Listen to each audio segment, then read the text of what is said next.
Minister, myself and Deputy John Brady requested this debate at the Business Committee on Amnesty International's utterly damning report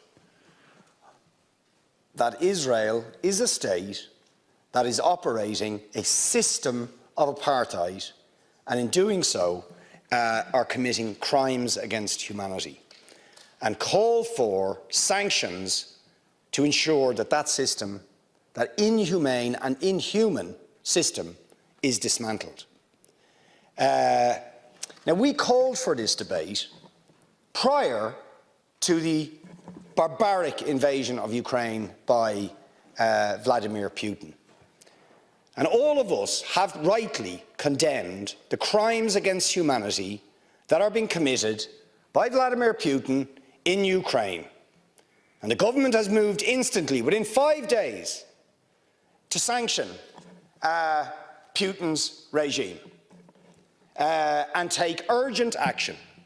And the strength of language that was used, rightly, against Putin as a barbarian, as a thug, as a murderer, as a warmonger, all of which are true, all of those things apply to the State of Israel in its treatment of the Palestinians, and yes, the government is concerned about its use of language and doesn't feel it is appropriate to even use the word apartheid when Amnesty International, the most respected human rights organisation in the world, and Human Rights Watch, within a very short period of time, issue these damning reports saying that Israel, since its foundation, has been built on a system of oppression and domination and apartheid and racism, involving the murder of unarmed, innocent civilians on a regular basis,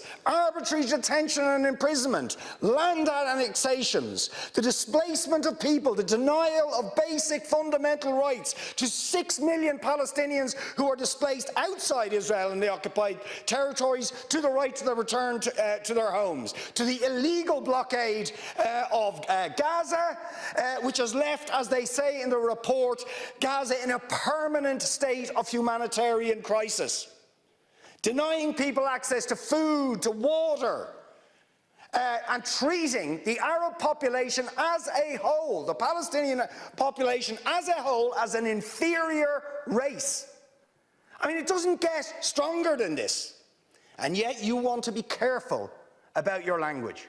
You're happy to correctly use the most strong and robust language to describe the crimes against humanity of Vladimir Putin, but you will not use the same strength of language when it comes to describing Israel's treatment of the Palestinians, when it is now being documented and detailed by two of the most respected human rights organisations in the world, and indeed has been alleged by dozens and dozens of non-governmental organisations, and to be honest, anybody who looks honestly at the decades of brutal, inhumane persecution of the Palestinians, successive assaults on Gaza, the annexation of their land and territory, the systematic application of apartheid rules, you don't want to even use the word apartheid. Never mind sanctions. 5 days sanctions against Putin and his thugs, 70 years of oppression by the Palestinians, and it wouldn't be, what was the word you used? It wouldn't be helpful to impose sanctions. Amnesty International are calling for Israel to be referred to the International Criminal Court for crimes against humanity. Will you support it? They are calling for targeted sanctions against Israeli officials who are perpetuating the system of apartheid, just exactly the same types of sanctions you've just initiated against Vladimir Putin. Will you support it? And I think the answer is clearly you're not going to. And then we ask the question, why? Why? Now, you see, if you're going to have moral standards, those standards have to be consistent. Otherwise, they are not standards at all. They are just cynicism.